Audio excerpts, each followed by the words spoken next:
When Charleston County officials finally opened the sealed court documents from 1850 and 2007, they discovered something that had been deliberately hidden for over a century and a half. Among the dusty ledgers and property records was a leather-bound inventory from the Whitmore estate, describing a slave cabin that should not have existed.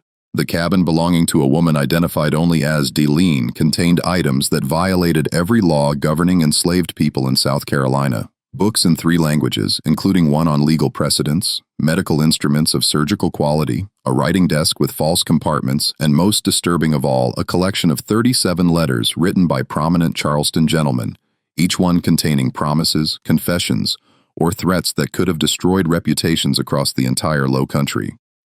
The discovery raised a question that archivists could not answer. How had an enslaved woman accumulated such power that even after her death, these men paid substantial sums to ensure the documents remained sealed?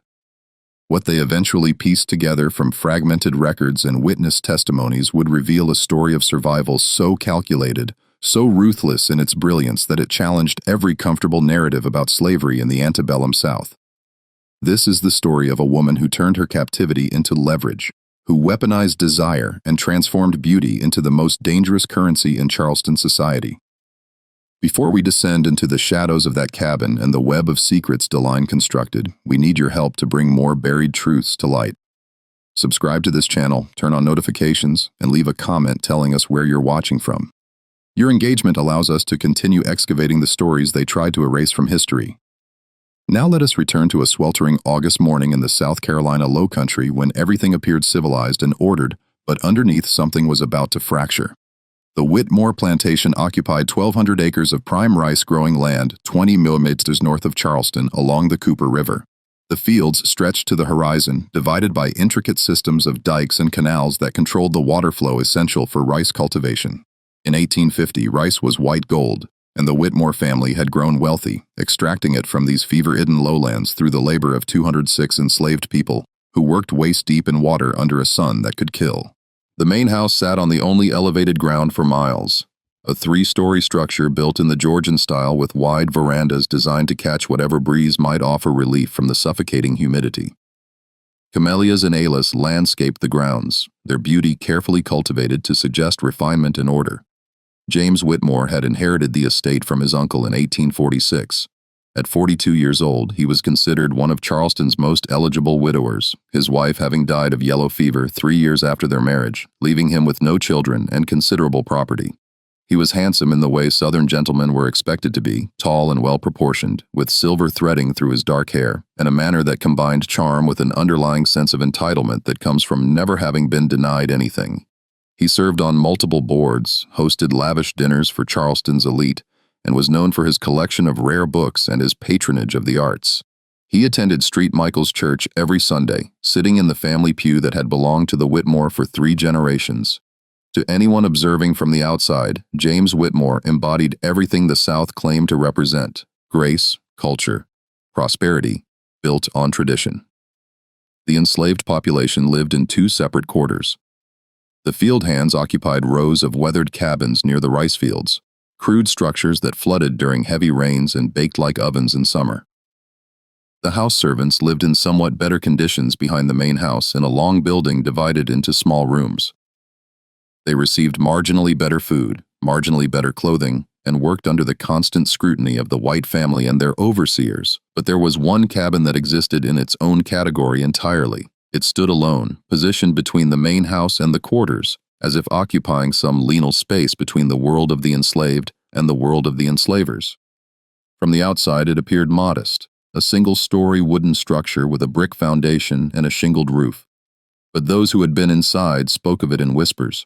The cabin had plastered walls instead of bare wood, real glass in the windows with curtains that could be drawn for privacy, a fireplace with a proper chimney and decorative iron.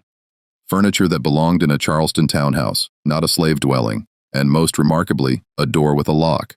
Though whether it locked to keep others out or to keep the occupant in, no one was entirely certain. Delphine had arrived at Whitmore Plantation in the spring of 1848, though arrived was perhaps the wrong word. She had been purchased at a private sale that James Whitmore conducted in Charleston with a dealer who specialized in what the euphemistic language of the time called fancy girls. Women whose primary value lay not in their capacity for physical labor, but in their appearance, their refinement, their suitability for roles that were never openly discussed, but universally understood. The bill of sale listed her as approximately 22 years old, described her coloring as quadroon, or possibly meaning somewhere between 1/4 and 1/8 African ancestry. Her features were described in language typically reserved for artworks: classical bone structure, luminous complexion, exceptional grace of movement. The price James Whitmore paid was extraordinary, nearly $1,500, enough to purchase 3 prime field hands, his plantation overseer.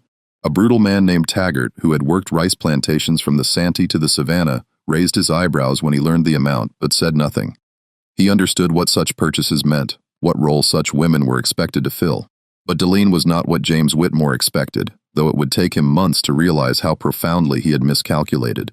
She was beautiful, yes, heartbreakingly so, with skin the color of polished mahogany and amber mixed together, eyes that seemed to change from green to gold depending on the light, and hair that fell in waves past her shoulders when unbound. But her beauty was merely the visible part of something far more complex. Deline could read and write in English, French, and enough Latin to navigate legal documents. She could perform complex arithmetic in her head. She understood human psychology with the precision of a natural predator, could identify weakness and desire within minutes of meeting someone, and most dangerously, she possessed something that slavery was designed to destroy: an absolute unwavering sense of her own intelligence and worth. Her history, pieced together from fragments she revealed strategically over time, told a story that was both common and unique in the strange world of antebellum slavery. She had been born in New Orleans to an enslaved woman who was herself the daughter of a French merchant and his enslaved mistress. Deline had been raised in that merchant's household, educated alongside his legitimate children by tutors who were told she was a distant relative. She learned music, languages, literature, arithmetic.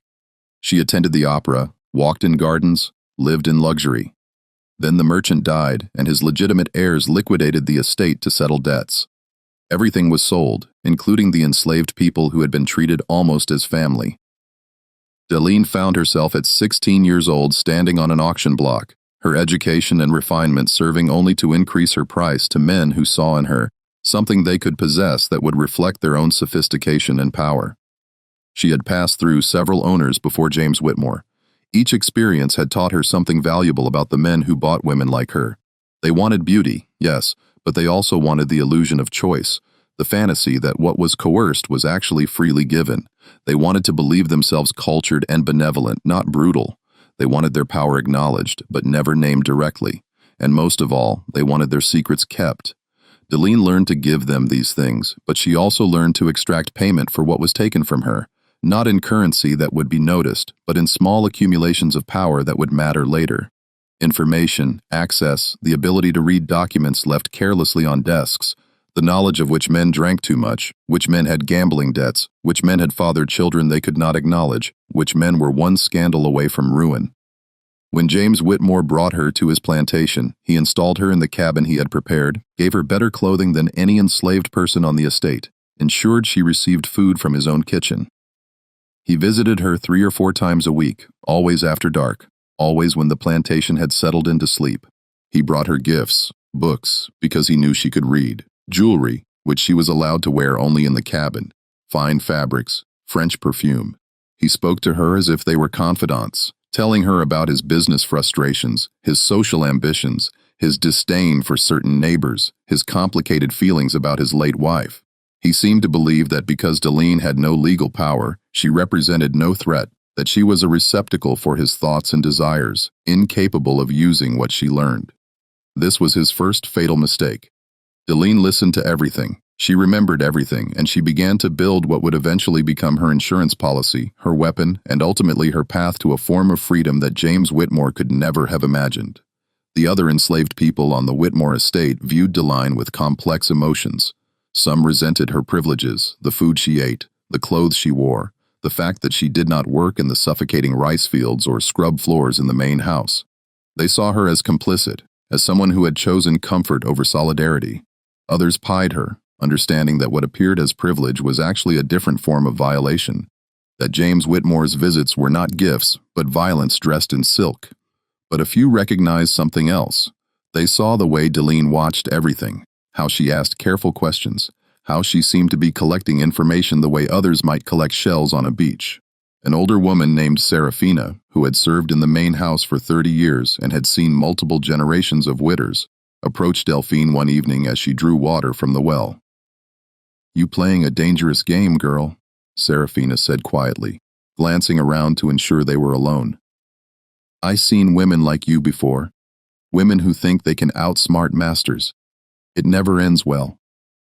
Deline met her eyes steadily. "And how does it end for women who don't play games, who simply endure? Do they fare any better?" Serafina was quiet for a long moment. "No," she finally admitted. "I suppose they don't. Then I choose danger over helplessness. At least danger gives me something to work with." From that conversation, an unlikely alliance began to form. Serafina understood the Whitmore household in ways that Deline, isolated in her cabin, could not. She knew which house servants could be trusted, which overseers were corrupt, which neighboring planters visited frequently, and why. She shared this information with Delphine, not because she fully trusted her yet, but because she recognized intelligence when she saw it, and intelligence was a resource too valuable to waste. In return, Deline began to do small favors. When Serafina's grandson was threatened with being sold to settle a debt James Whitmore owed, Deline mentioned to James in an unguarded moment how much she admired men who kept families together, how she found such loyalty attractive in a man's character. James, wanting to appear benevolent in her eyes, decided to keep the boy. When another house servant faced a whipping for a broken dish, Deline suggested to James that such violence disturbed her delicate sensibilities. The punishment was reduced. These were tiny interventions, barely visible ripples in the vast ocean of slavery's cruelties. But they mattered. They created loyalty. They established that Deline, despite her isolated position, could be useful to others, and they taught her something crucial. James Whitmore craved her approval, her admiration, her affection, even though he owned her legally and completely. This psychological need created leverage. By the fall of 1848, Delphine had transformed her cabin into something unprecedented on the Whitmore estate. She had convinced James to allow her books from his library, claiming she wanted to improve her French to please him. He agreed, flattered by the request. She asked for writing materials to practice her penmanship. He provided them, amused by her dedication to self-improvement. What James did not realize was that Deline was studying law. She was reading property law, inheritance law, contract law, every legal text she could access. She was learning the precise boundaries of what was and was not permitted in South Carolina, what constituted legal documentation, what made a contract binding.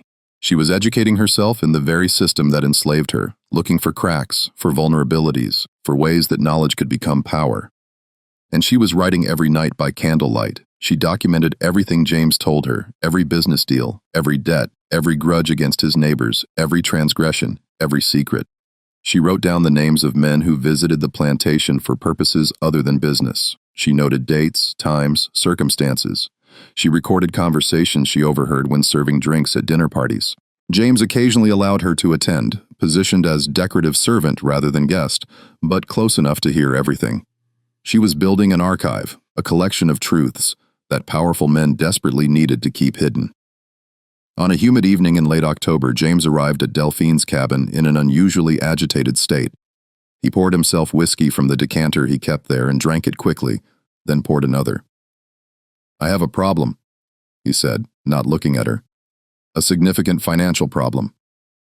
Delphine waited, her hands folded in her lap, her expression one of concerned attention. This was the pose she had perfected. Beautiful, sympathetic, absolutely non-threatening. "I invested heavily in a shipping venture," James continued. "Cotton to Liverpool. The ship was captured by pirates off the African coast, complete loss. I owe substantial sums to several creditors, men who will not be patient about repayment." "How much do you owe?" Deline asked softly. James laughed bitterly. "Enough that I may have to sell portions of the estate, field hands, perhaps even some of the rice land." He looked at her then, and his expression was complex. "I would never sell you," he said. "You understand that, don't you? Whatever happens, I would protect you." Deline felt ice in her stomach, but her face showed only gratitude. "Thank you," she whispered. "That gives me great comfort." But she understood immediately what his words actually meant. If James faced financial ruin, nothing would be protected. Everything would be sold, including her. His promise was worthless, built on the arrogant assumption that his desires would outweigh economic necessity. She had perhaps months, perhaps only weeks before everything changed. That night, after James left, Deline made a decision. She would not wait for catastrophe. She would create her own leverage, her own security. She would transform from victim to architect of her own survival. She pulled out her hidden writings and began to organize them differently. Instead of a chronological journal, she began crafting individual documents. Each one focused on a specific person, a specific secret letters that appeared to be correspondence, but were actually carefully constructed insurance policies. Each one detailed information that, if revealed, would destroy the subject's reputation, business, or family. And then she did something extraordinary. She began to write to these men directly. The first letter Deline sent was to a man named Marcus Ashford, one of Charleston's most respected attorneys and a state legislator who visited the Whitmore Plantation regularly under the pretense of discussing legal matters with James. What Marcus Ashford actually did during those visits was meet with one of the house servants, a young man named Samuel, in the small storage building behind the main house. This relationship, if discovered, would result in Ashford's immediate social destruction, possible criminal prosecution, and likely violence against Samuel. Delphine had learned of this from Serafina, who had learned it from her daughter, who cleaned the storage building and had once arrived early to find the two men together. The information had been kept secret within the enslaved community because exposing it would endanger Samuel, but Deline saw in it an opportunity that could benefit everyone involved if handled correctly. She wrote the letter carefully, making sure her handwriting could not be traced, using paper that James kept in his study, and that she had taken one sheet at a time over several weeks. The letter was brief and precise. Mr. Ashford, I possess detailed knowledge of your visits to the Whitmore estate and the nature of your interest in one of its enslaved residents. I have no desire to expose this information, as doing so would harm someone I consider innocent of any wrongdoing. However, I require certain assurances for the future protection of both parties involved. If you are willing to discuss an arrangement that serves mutual interests, place a black ribbon on the gatepost of Street Phillips Churchyard on Sunday next. If I see no ribbon, I will assume you prefer the matter to remain unrest, though I cannot guarantee others will not eventually discover what I know. A concerned party, she gave the letter to Serafina, who gave it to her son, who worked as a delivery boy in Charleston and could slip it under Ashford's office door without attracting attention. Then Deline waited, her heart pounding with fear and exhilaration. She had crossed a line. If this went wrong, if Ashford reported the letter to James, she would be tortured to reveal her sources and then sold to the cruelest plantation her owner could find, or simply killed quietly and her body disposed of in the swamp. That Sunday, Deline convinced James to allow her to attend church services. She sometimes went with him, sitting in the balcony section reserved for enslaved people, visible evidence of his piety in allowing even his servants to receive Christian instruction. From her position in the balcony, she could see Street Phillips Churchyard through the window. A black ribbon fluttered from the gatepost. 2 days later, a response arrived through the same circuitous route. Ashford's letter was to state your terms. Deline wrote back with specific requests. First, Ashford would prepare Manum mission papers for Samuel, backdated and held in trust, to be filed immediately if anything happened to Samuel or if he faced being sold. Second, Ashford would establish a legal document declaring that a certain cabin on the Whitmore estate and all its contents belonged to a free woman of color named Deline Lauron in payment for services rendered, also backdated to suggest a legitimate transaction. The document would remain unfiled, but ready to be activated if necessary.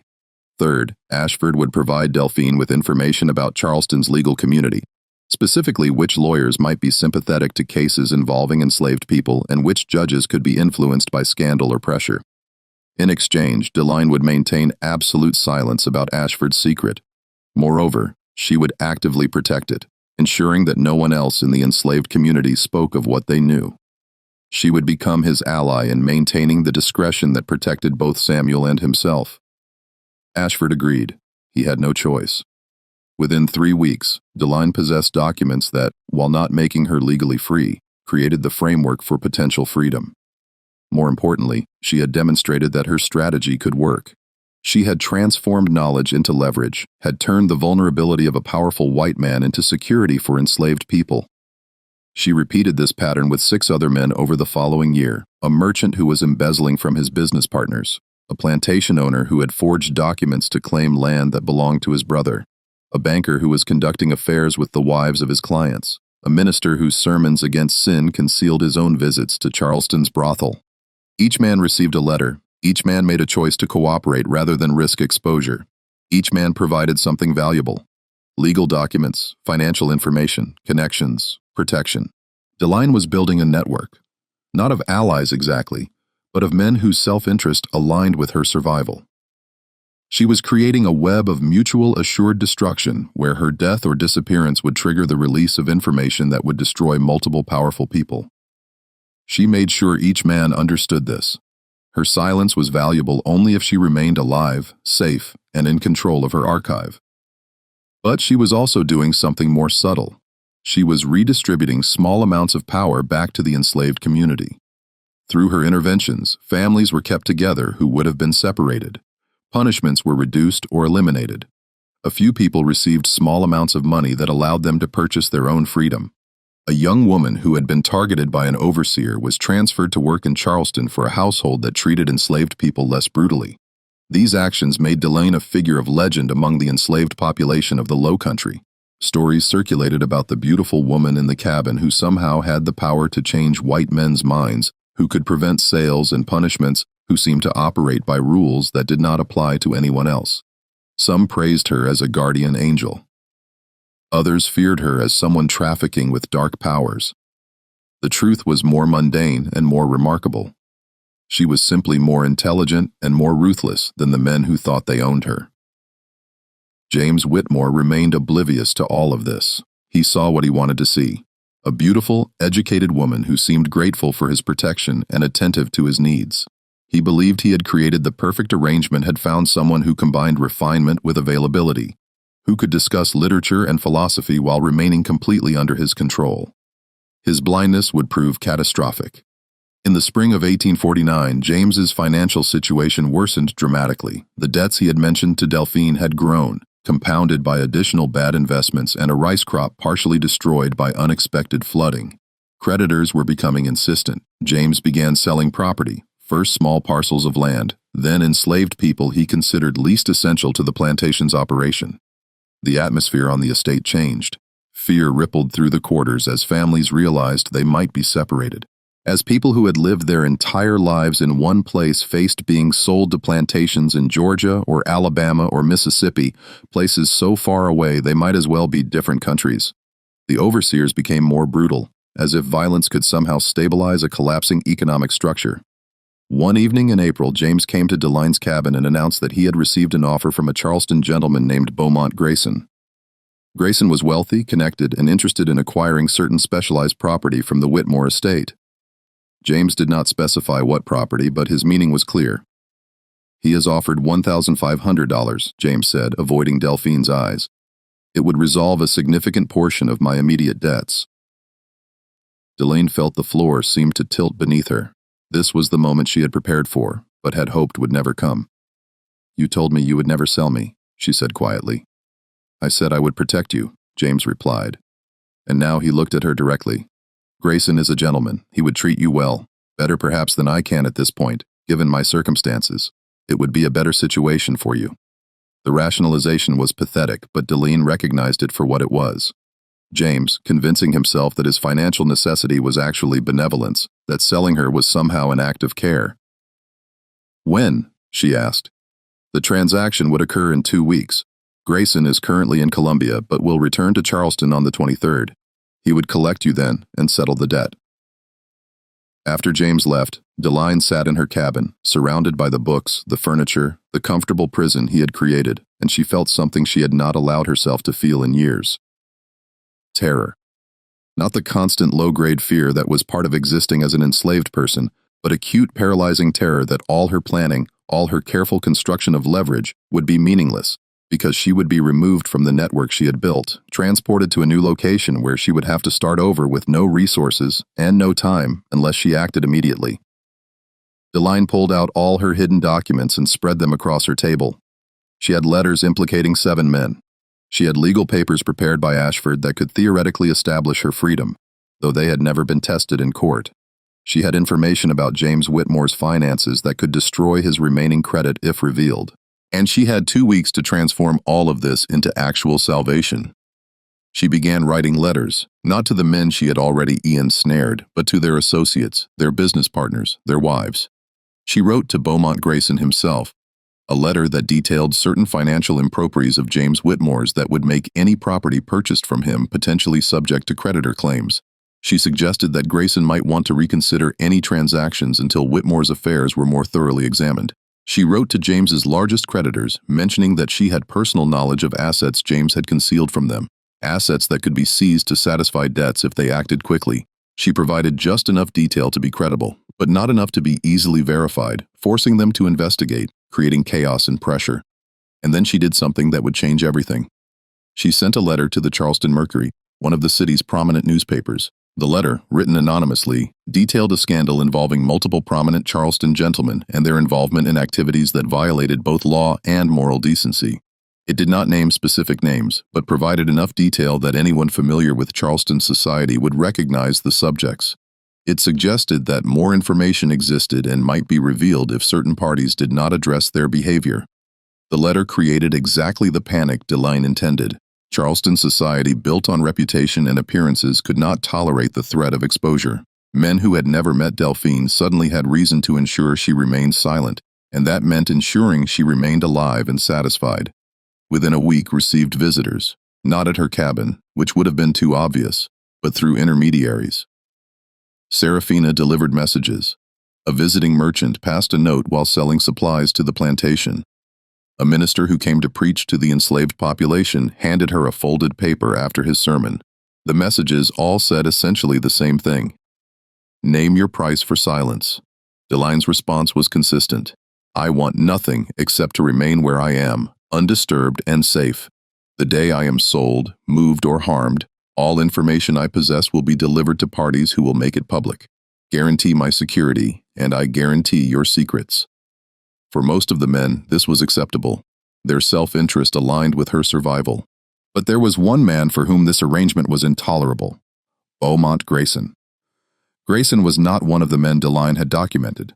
He had no secret she possessed, no vulnerability she could exploit. He was simply a wealthy man accustomed to acquiring what he wanted. And he wanted Deline. He had seen her once at a dinner party James hosted, had become fixated, and had spent months engineering an opportunity to purchase her. James's financial difficulties provided that opportunity, and Grayson was not accustomed to being thwarted by enslaved women, no matter how clever. When Grayson learned that the sale was being delayed, that James was suddenly reluctant to complete the transaction, he became suspicious.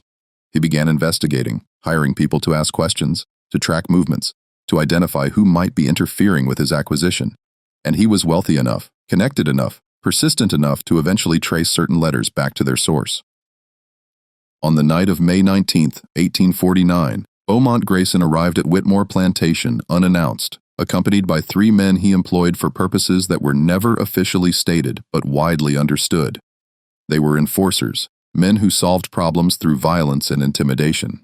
James was not home, having traveled to Charleston for meetings with his creditors. The overseer, Taggett, was visiting his brother in Goose Creek. The plantation's usual structures of authority were temporarily absent, and Grayson had timed his visit to exploit that absence. He went directly to Delphine's cabin. He did not knock. He simply pushed open the door and entered with his 3 companions, filling the small space with his presence and his threat. Deline was at her writing desk. She had been composing another letter, though to whom and about what she had not yet decided. She stood slowly, carefully, showing no fear, though her heart was racing. Miss Deline, Grayson said, his voice carrying a false gentility that made his threat more explicit rather than less. We need to discuss your recent correspondence. I don't know what you mean, Deline said. Grayson smiled without warmth.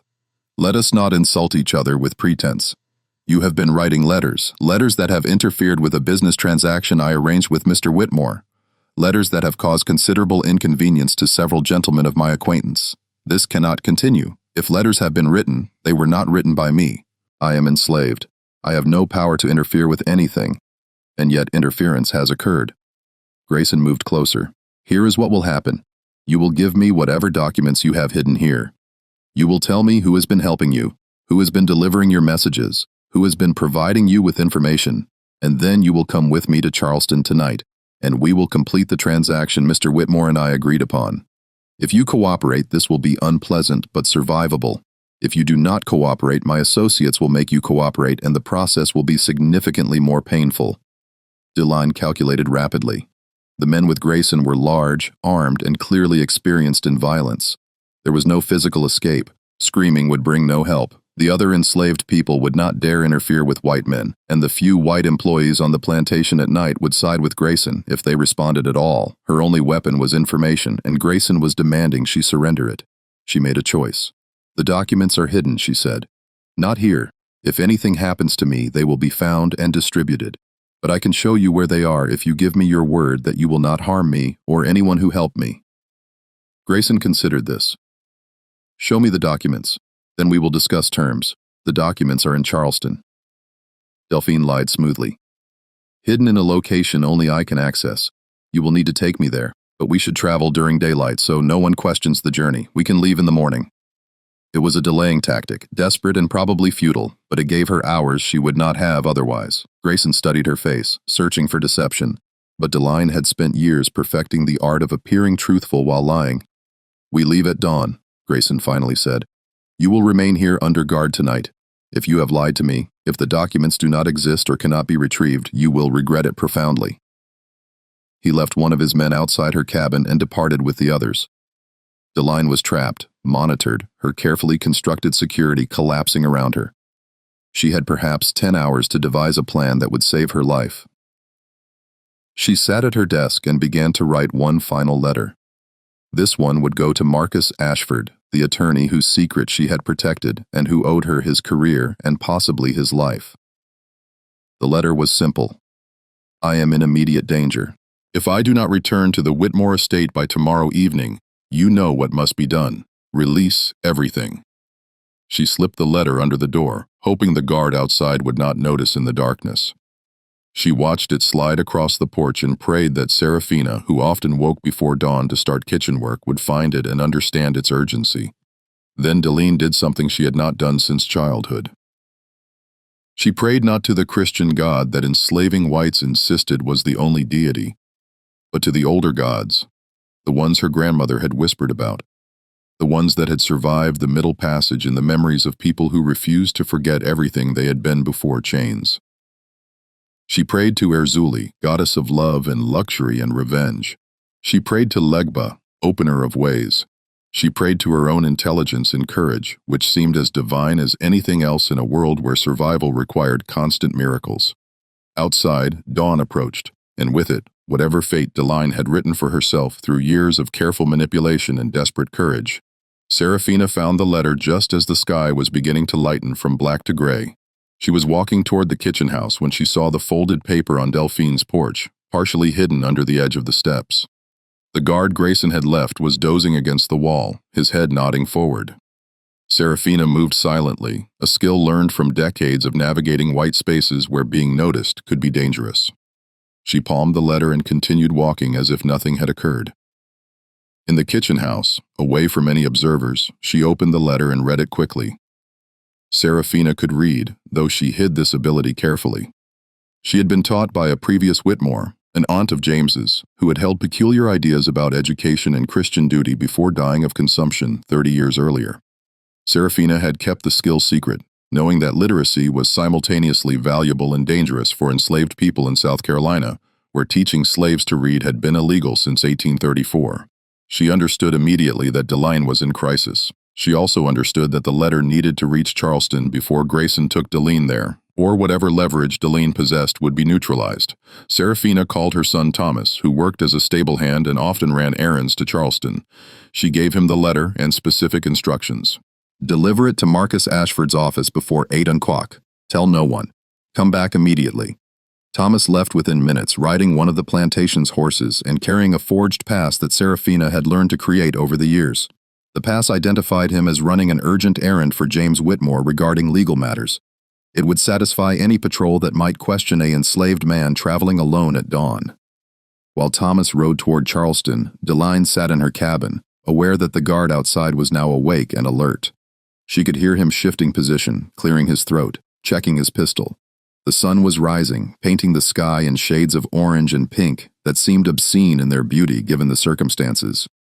Soon, Grayson would return, and she would be forced to maintain her lie about documents hidden in Charleston, buying hours she might not be able to use effectively. But Deline had not survived this long by relying on single strategies. She had always maintained multiple plans, backup options, alternative routes to safety, and she had one more card to play, though it was dangerous and uncertain. James Whitmore was scheduled to return from Charleston that morning. If Deline could delay Grayson's departure long enough for James to arrive, she might be able to create a confrontation between the two men.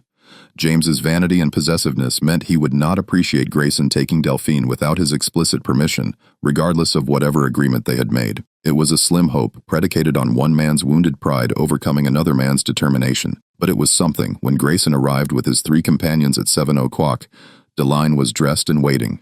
She had chosen her appearance carefully. Simple clothing, hair bound back, no jewelry. She wanted to appear cooperative and unthreatening, giving Grayson no reason to rush or become suspicious. "Are you ready?" Grayson asked, his tone suggesting this was courtesy rather than genuine inquiry. "Yes," Deline said. "But I should tell you that the location where the documents are hidden is not easy to access during morning hours. The building is a lawyer's office that does not open until 9 o'clock. We would need to arrive at precisely the right time to enter without attracting attention." This was partially true. Ashford's office did open at 9. Deline was betting that Grayson would prefer discretion over speed, that he would not want witnesses to whatever occurred when she could not produce the documents she had promised. Grayson's eyes narrowed. How convenient. "Tell me, Miss Deline, do you take me for a fool?" "Not at all. I take you for a careful man who understands that forcing entry into a lawyer's office during business hours would create exactly the kind of attention that neither of us desires. If we time this correctly, I can retrieve what you want quietly and efficiently." Grayson studied her for a long moment. "If you are attempting to delay, if you believe someone will rescue you, I assure you that no one is coming. You are property, and property disputes are settled between white men, not by white men on behalf of property."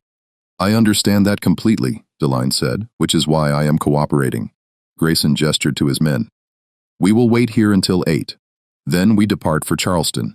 If your documents are not where you claim, if this is deception, you will not enjoy the consequences." They settled into uncomfortable waiting. Grayson sat in the cabin's single chair while his men stood by the door and windows.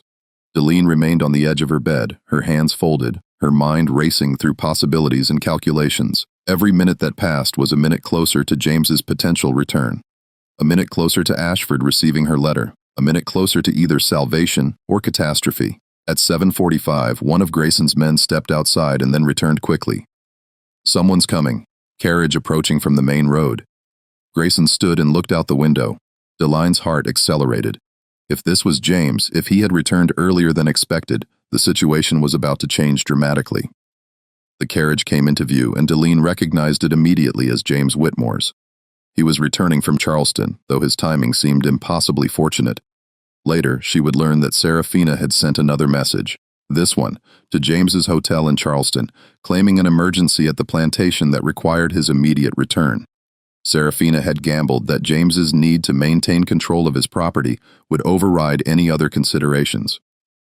James emerged from the carriage, looking exhausted and irritated.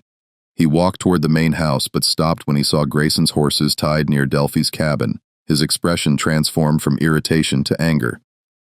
"Mr. Grayson," James called out, his voice sharp. "What are you doing on my property at this hour?" Grayson stepped out of the cabin, his bearing confident. "Completing our transaction, Whitmore. You sold me certain property. I am here to collect it." "I sold nothing," James said, walking toward them. "Our discussion was preliminary. No papers have been signed. No money has changed hands. You gave me your word among gentlemen. That should be sufficient." James's face flushed. Deline recognized the signs of his temper rising, the same temper he usually controlled carefully, but that occasionally erupted when he felt his authority challenged. "Among gentlemen, yes, but I am learning that you are no gentleman, Grayson. You come to my plantation without invitation. You enter buildings without permission. You presume to take my property without proper documentation. This is not how business is conducted." "Your property." Grayson's voice was cold. "You are drowning in debt, Whitmore. Everyone in Charleston knows it. You do not have the luxury of selective morality about how business is conducted. You need my money, and I want what I purchased. Get off my land, James said. Now, before I have you removed, Grayson laughed. By whom your overseer is not here. Your field hands would not dare intervene in white men's business. You are alone, Whitmore, and you are weak. This was the moment when everything could collapse into violence. Deline saw James's hand move toward the pistol he kept in his coat. She saw Grayson's men shift their positions, readying themselves. She saw how quickly this could end in bloodshed that would accomplish nothing except ensuring she ended up as property of whoever survived.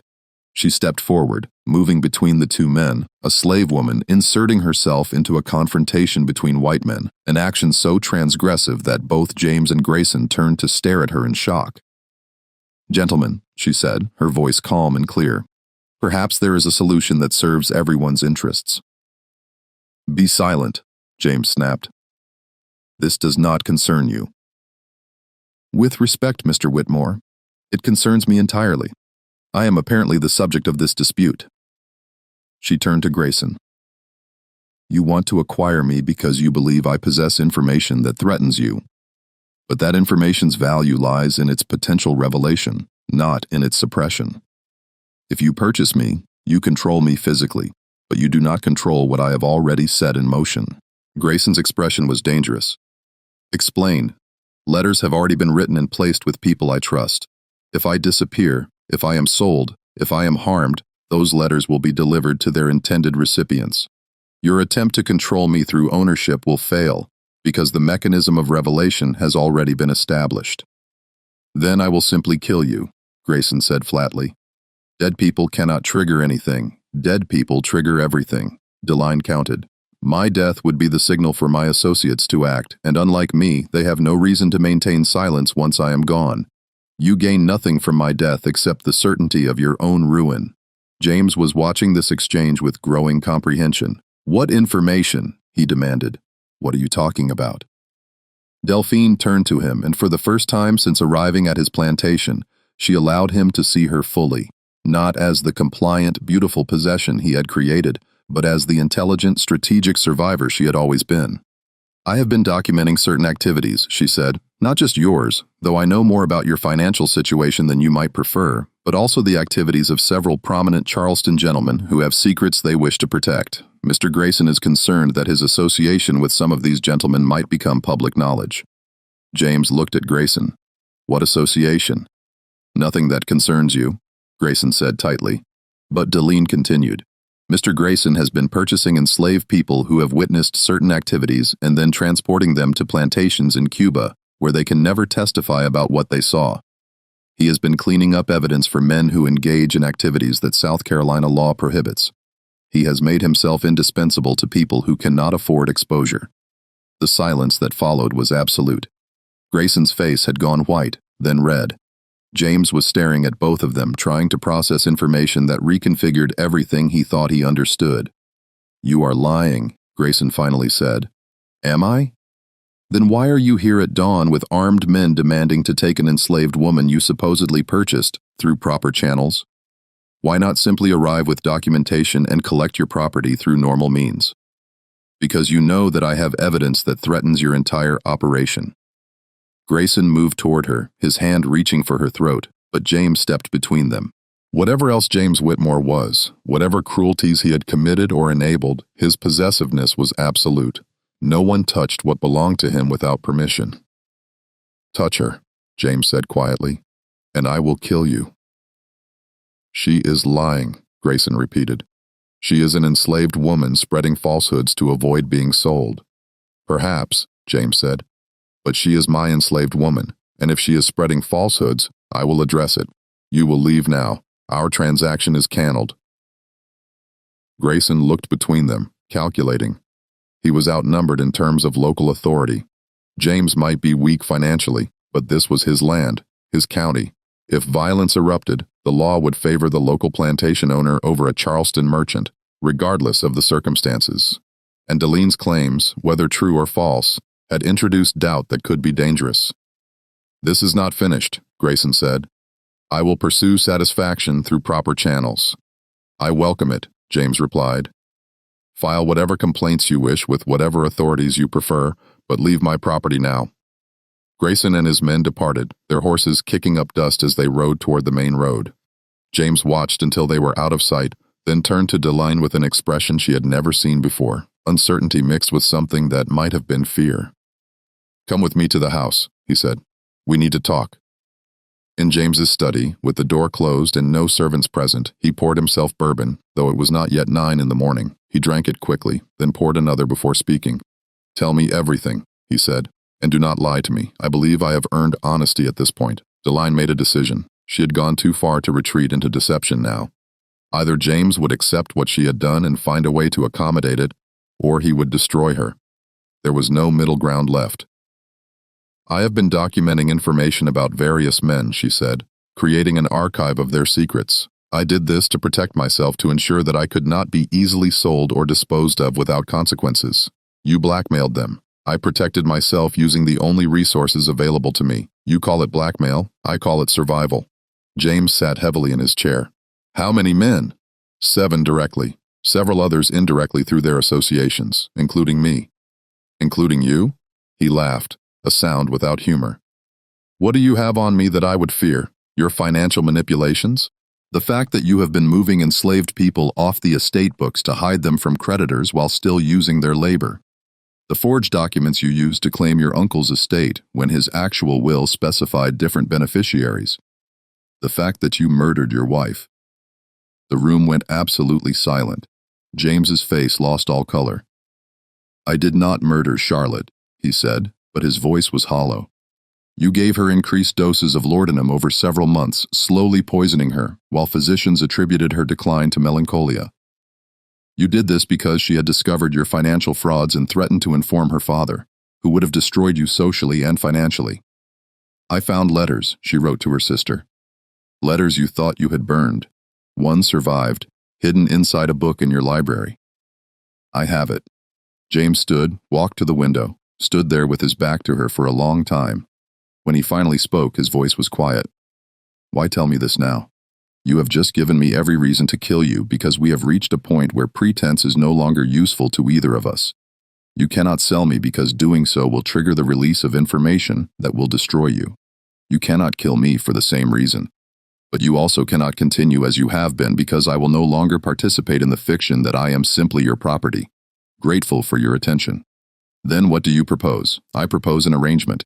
You grant me legal manumission. You provide me with enough money to establish myself in a northern city. You give me the deed to this cabin and a portion of land around it so that I have something to sell if necessary. In exchange, I will give you all documents that pertain specifically to you. Your secrets die with me, but only if I am free and safe." James turned to face her. "And the other men, the ones you have documented, they remain bound to their own arrangements. Their secrets protect me even after I leave here. You benefit because I will be gone. No longer a daily reminder of your own weakness and crimes. I benefit because I survive and gain freedom. Both of us lose if either of us acts against the other. You have orchestrated all of this," James said wonderingly. "From the moment you arrived here, you have been planning this. From the moment I was born enslaved, I have been planning this. You and this plantation were simply the circumstances I had to work with." James sat again, his bourbon glass empty. "You are extraordinary," he said. "And terrifying." "I am necessary," Deline corrected. "I am what your system created when it enslaved people with intelligence and education and then assumed they would remain passive tools. If I agree to this, how do I know you will keep your word? How do I know you will not reveal my secrets anyway once you are free? For the same reason you know I have kept them until now, because my survival depends on the value of my silence. The moment I reveal what I know, I become useless and therefore vulnerable. But as long as powerful men need my discretion, I remain valuable and protected. This is not morality, Mr. Whitmore. This is mathematics." James studied her face as if seeing her clearly for the first time. "You never cared for me at all, did you? All of those evenings, all of those conversations. It was all performance." Deline could have lied to preserve his feelings, but she was done with that kind of mercy. "No," she said simply. "I did not care for you. But I made you believe I did because that was the price of survival. You wanted a doll that could speak and think, but remain obedient. I gave you that illusion while building my escape. The cruelty of this honesty seemed to wound him more deeply than any of her other revelations. He had wanted to believe that their arrangement, however unequal, had contained some element of genuine connection. Learning that it had been entirely fabricated, entirely strategic, apparently hurt more than learning she had been blackmailing him. "When would you leave?" he asked finally. "Within a week. I need time to finalize certain arrangements and ensure that all parties understand the new circumstances." "And you swear you will give me the documents about Charlotte, about the financial matters, about everything that concerns me directly?" "I swear it. On the same day I receive my manumission papers properly filed and recorded, you will receive all documents that pertain to you. They will be bundled separately, clearly marked. You can destroy them however you wish." James poured himself another bourbon. "Do it," he said. "Arrange whatever needs to be arranged. I will contact Marcus Ashford today to begin the legal process. But Deline, if you betray this agreement, if you reveal anything after you are free, I will hunt you down regardless of the consequences. I will not die alone." "I understand," Deline said, "and I promise you, Mr. Whitmore, I have no desire to destroy you unless you give me no choice. My freedom is worth more to me than your ruin." She left his study and walked back to her cabin, her legs shaking with reaction to the confrontation she had just survived. She had gambled everything on James's fear, outweighing his pride, and she had won. But the game was not over yet. She still needed to finalize arrangements with the other men, ensure her documents were properly secured, and navigate the complex process of actually leaving South Carolina as a newly freed woman of color, which came with its own dangers and restrictions. That afternoon, Thomas returned from Charleston with a message from Marcus Ashford. He would come to the plantation the following day to begin the legal proceedings. The letter also contained a warning. Beaumont Grayson had been asking questions about Ashford's client list and had suggested that certain lawyers might find themselves under investigation if they were discovered to be assisting slaves in illegal activities.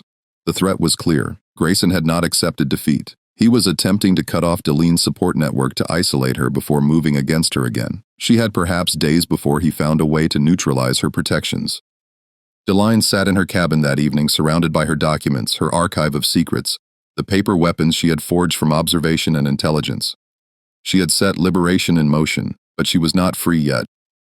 And Beaumont Grayson, unlike James Whitmore, was not a man whose pride could be manipulated or whose fear could be relied upon. He was a predator who had been thwarted, and predators did not stop hunting simply because their prey proved difficult to catch. The final confrontation was coming, and Deline needed to ensure she survived it. Marcus Ashford arrived at Whitmore Plantation on the morning of May 21, 1849. Carrying a leather satchel filled with legal documents, he met with James in the study for over 2 hours while Deline waited in her cabin, uncertain whether the meeting would result in her freedom or her destruction. When James finally summoned her, Ashford was still present, his expression professionally neutral. "The papers are being drawn up," James said without preamble. "Your manumission will be filed with Charleston County within 3 days. Mr. Ashford has agreed to handle the transaction and ensure all documentation is properly recorded. However, there is a complication." Deline's stomach tightened. What complication? Ashford spoke for the first time.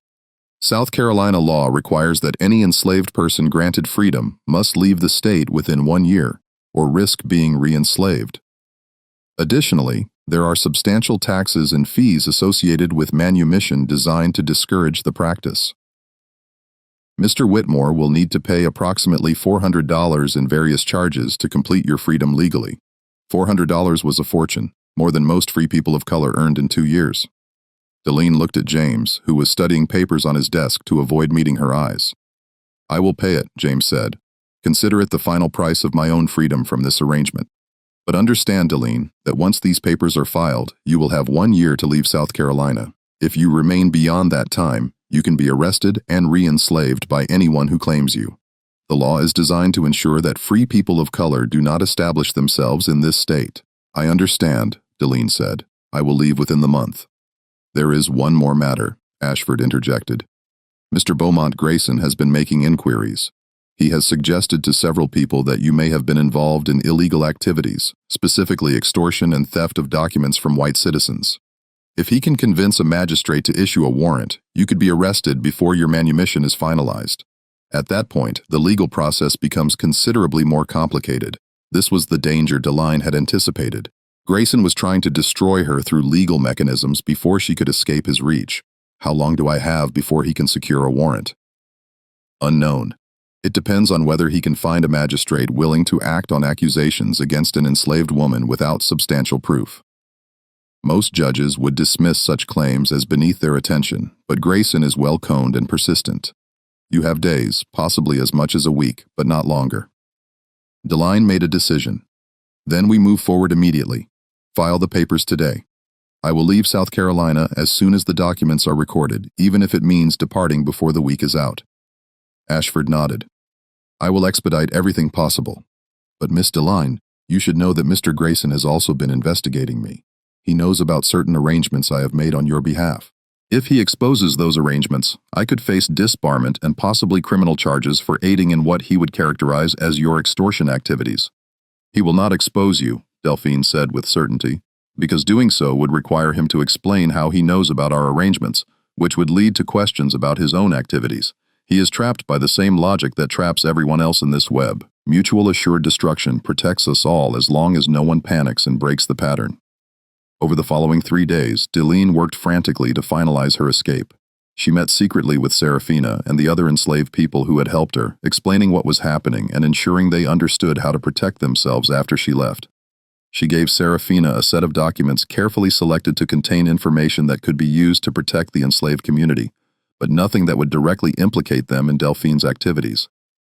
These papers, Deline told Serafina, contain evidence that certain white men have violated laws regarding enslaved people. If anyone in this community is threatened with being sold to particularly brutal circumstances, these documents can be used as leverage, show them to the men named inside, and suggest that their secrets could become public if they do not intervene on behalf of the person being threatened. Use this power carefully, only when absolutely necessary.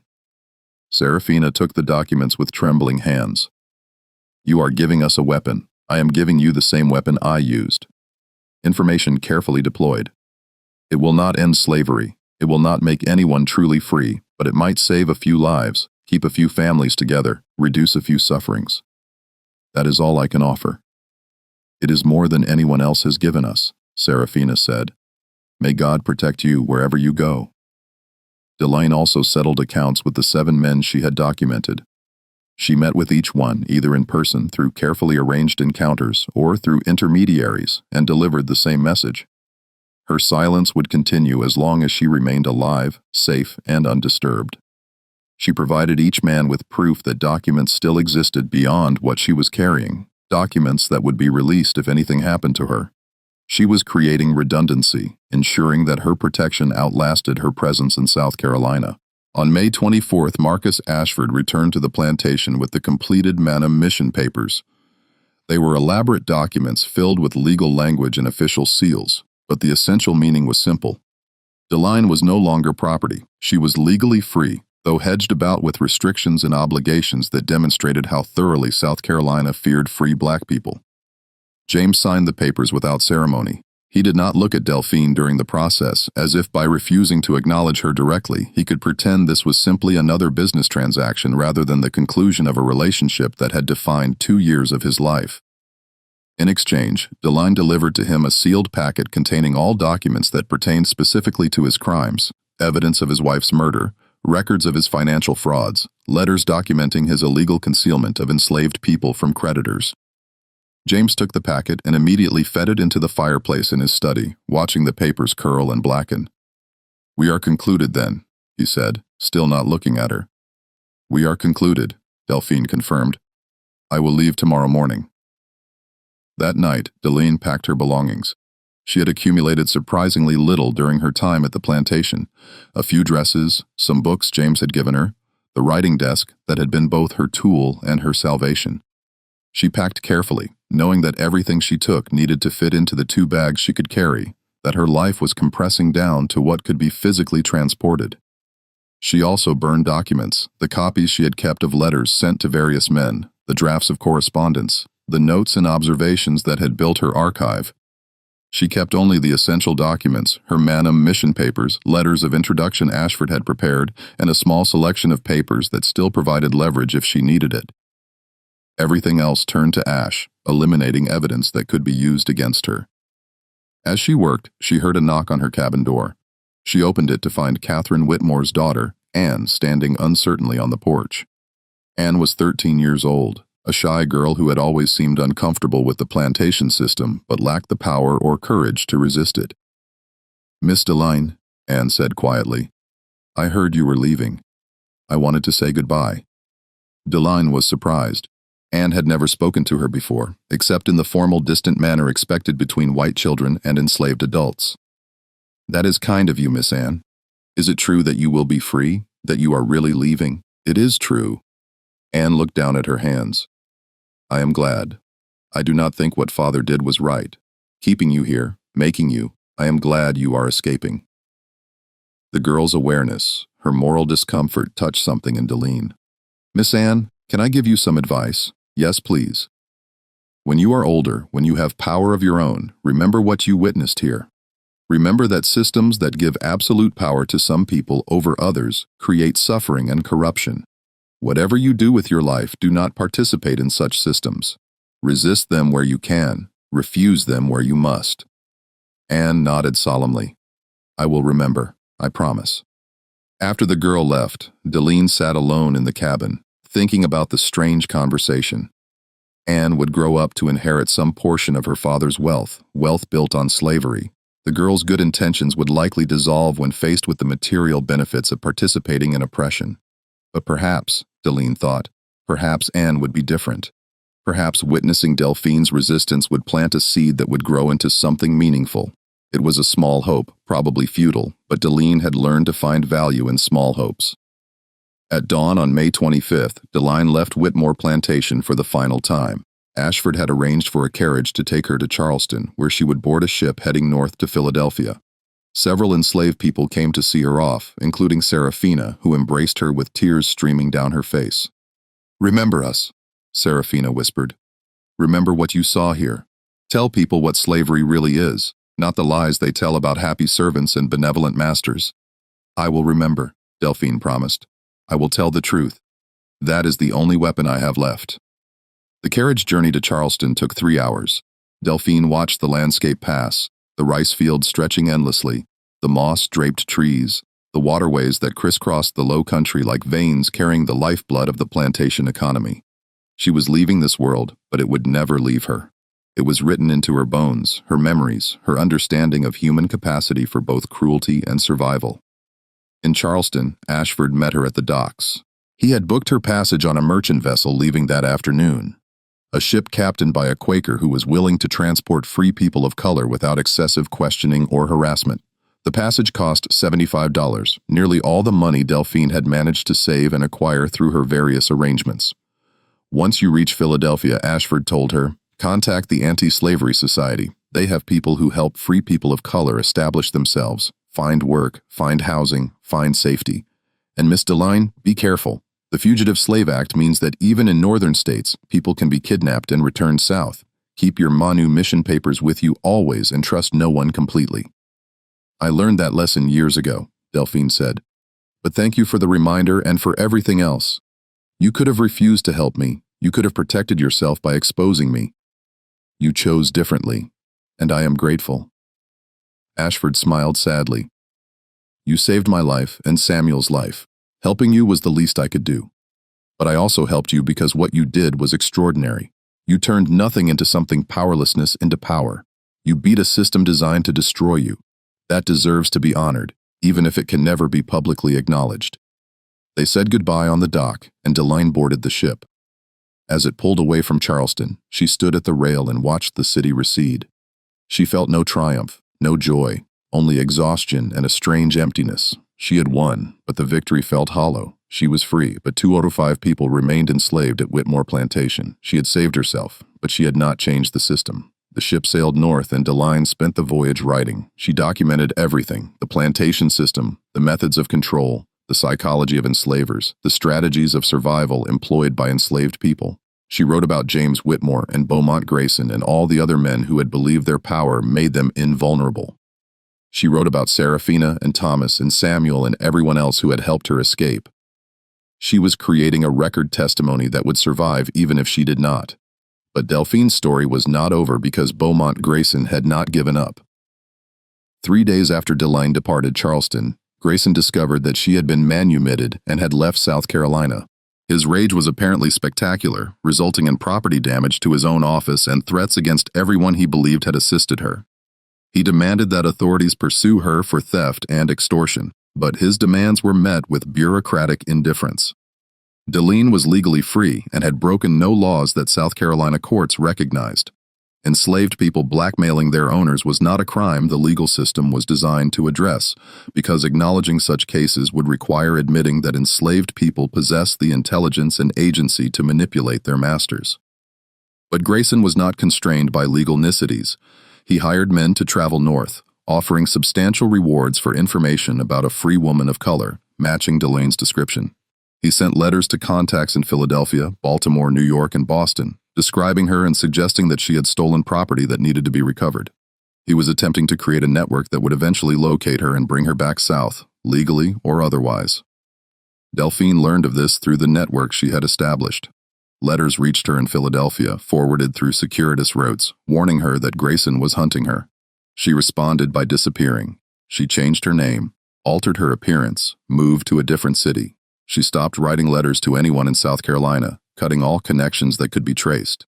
She became invisible in the way she had once been visible, using anonymity as a weapon instead of information.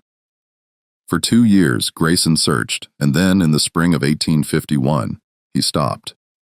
The reason became clear when news reached Philadelphia that Beaumont Grayson had been found dead in his Charleston office, killed by a single gunshot to the head. Authorities ruled it suicide, noting that Grayson had been facing significant financial difficulties and possible criminal charges related to his business practices. Some evidence suggested he had been engaged in illegal smuggling operations, transporting enslaved people to Cuba in violation of federal law. His death eliminated the primary witness to these activities, and the investigation quietly concluded. Delphi learned of Grayson's death through a letter from Marcus Ashford. The letter said nothing explicit, but Deline understood the implication. The men whose secrets Grayson knew, the men he had been protecting and profiting from, had decided he had become more dangerous than useful. His persistent pursuit of Delphine had drawn attention to their activities. His death solved multiple problems simultaneously. Whether Deline felt relief or horror at this news, she never recorded, but Grayson's death did not end her caution. She continued to live quietly, working as a seamstress, then as a teacher in a school for free black children. She avoided public attention, formed few close relationships, and kept her history largely secret. The trauma of enslavement and the years of strategic manipulation had left her unable to fully trust anyone, unable to believe in safety even when she had achieved it. In 1854, Deline married a free black man named Isaiah Miller, a carpenter who had purchased his own freedom 10 years earlier. They had one daughter named Seraphina in honor of the woman who had helped Deline escape. Delphi told her daughter stories about South Carolina, about the plantation, about the people who had remained enslaved when she gained freedom. She wanted Seraphina to understand that her mother's freedom had been purchased not just with intelligence and courage, but with the suffering of others who did not escape. When the Civil War began in 1861, Deline was 33 years old and living in Boston. She worked with freed people who fled north during the war, helping them navigate the complex process of establishing new lives. She used the skills she had learned during enslavement, the ability to read situations and people to manipulate systems to find leverage in powerless positions. But now she used these skills to help others rather than just herself. She also testified when abolitionists asked her to speak about her experiences. She agreed, though she never revealed the full extent of what she had done to escape. She described the plantation system, the methods of control, the psychological violence that accompanied physical bondage. She spoke about James Whitmore without naming him, describing a man who convinced himself that his desire constituted consent, that his provision of comfort justified his violation. She wanted people to understand that slavery corrupted everyone it touched, that even men who prided themselves on being cultured and educated could commit monstrous acts when given absolute power over other human beings. Deline lived until 1889, dying at age 61 from pneumonia. She was buried in a cemetery in Boston, her grave marked with her married name, giving no indication of the extraordinary life she had lived. Her daughter inherited her papers, including the documents Delphine had carried north, and eventually donated them to a historical society where they sat largely unexamined for decades. But what happened to the cabin, the beautiful cabin that had been both prison and fortress, where Deline had constructed her weapons from words and observation? After Deline left, James Whitmore never entered the cabin again. He ordered it locked and abandoned, as if the space itself had become contaminated by her resistance. The cabin remained standing for decades, slowly deteriorating, while the plantation changed ownership multiple times. During the Civil War, Union troops occupied the property briefly, and soldiers reported seeing the strange isolated cabin with glass windows and decorative ironwork, so unlike the other slave dwellings that it seemed to belong to a different world. After the war, during Reconstruction, formerly enslaved people on the Whitmore estate told stories about the cabin and the woman who had lived there. The stories became legendary, growing with each retelling. Some said Deline had been a conjure woman who had cursed James Whitmore. Others said she had made a deal with the devil for her freedom. Some claimed she had murdered her owner and escaped justice through witchcraft. The truth was both simpler and more remarkable than any legend.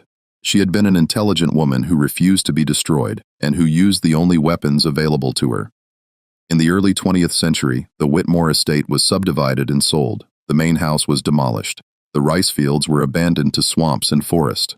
But the cabin remained preserved by its isolation and by local superstition that made people reluctant to disturb it. It became a local curiosity, the fancy slave cabin that contradicted tourist narratives about slavery being a benign paternalistic system. In 1983, the property was purchased by a historical preservation society that planned to develop it as an educational site about low-country plantation life. Researchers began examining the existing structures, including the mysterious cabin.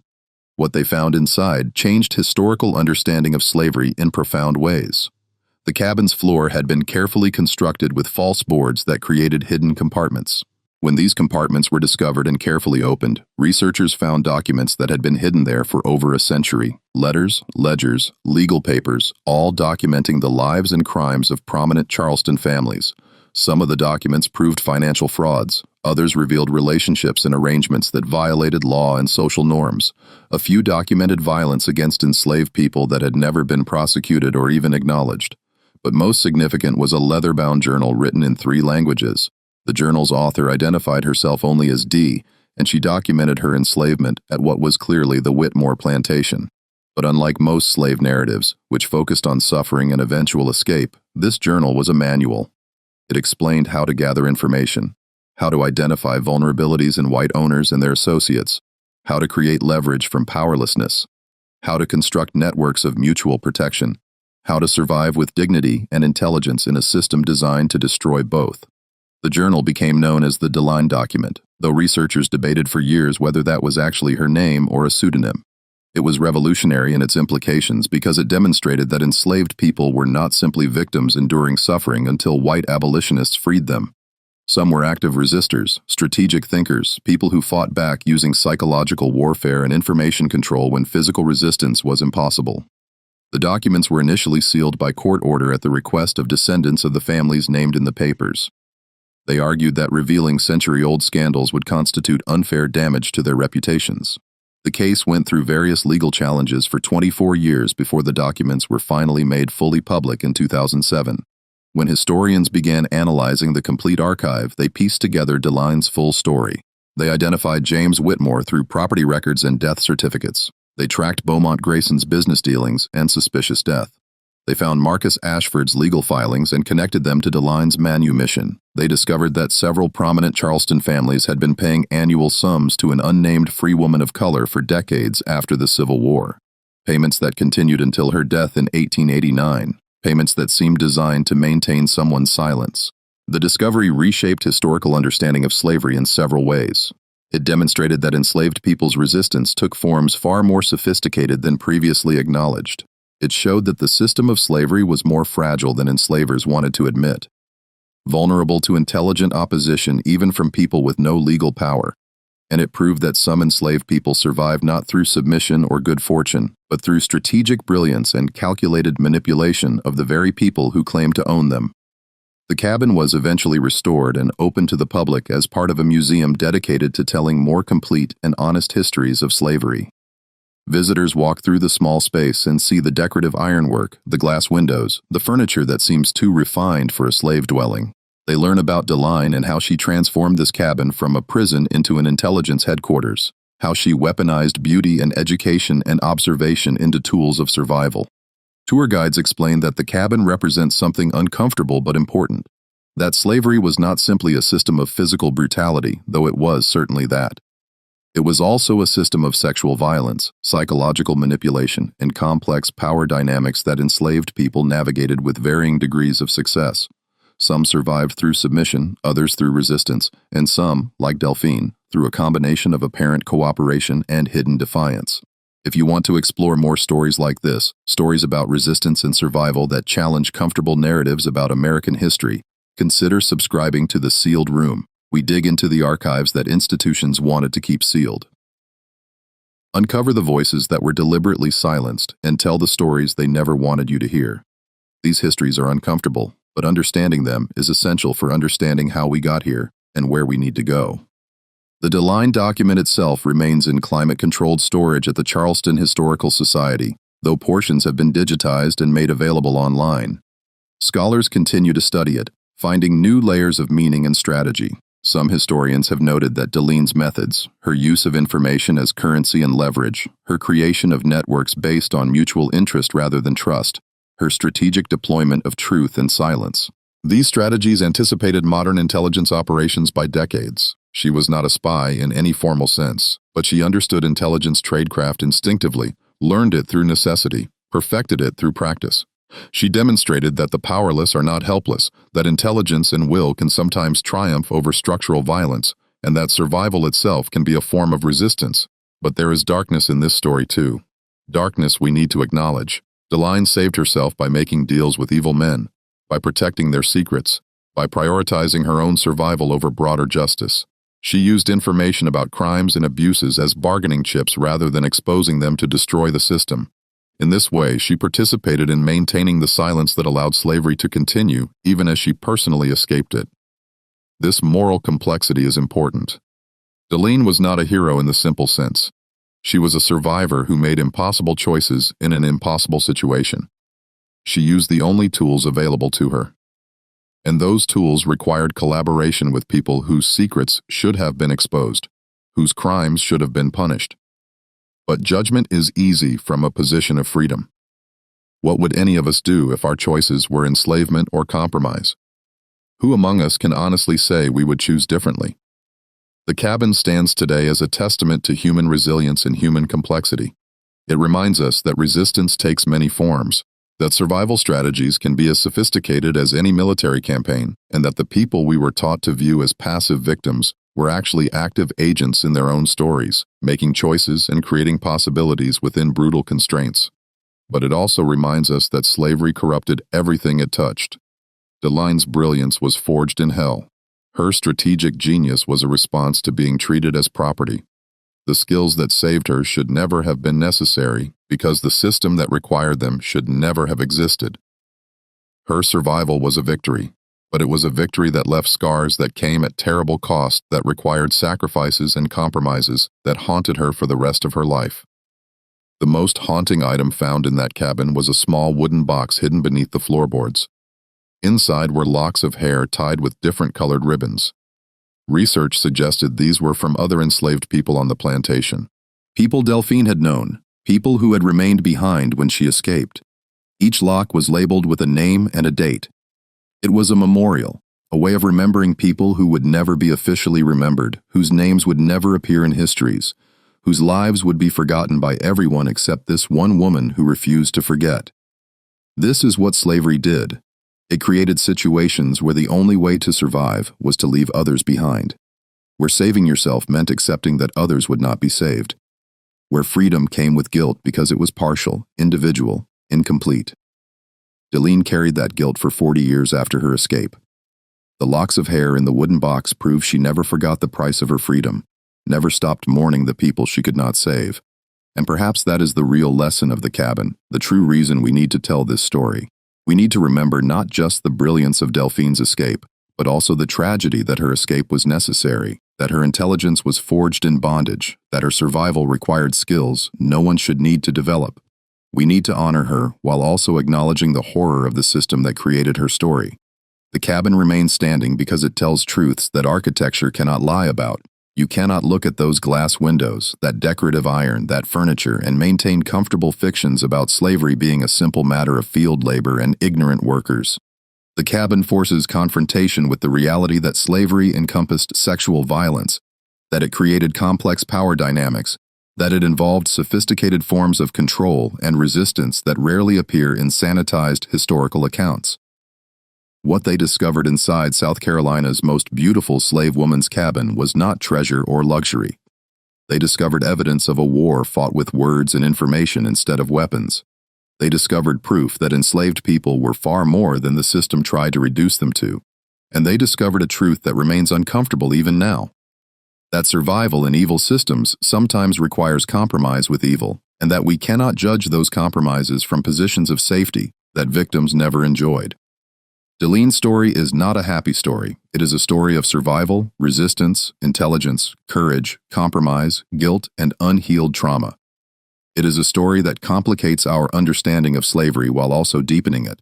It demands that we see enslaved people as fully human, which means seeing them as complex, strategic, morally ambiguous, capable of both extraordinary courage and painful compromise.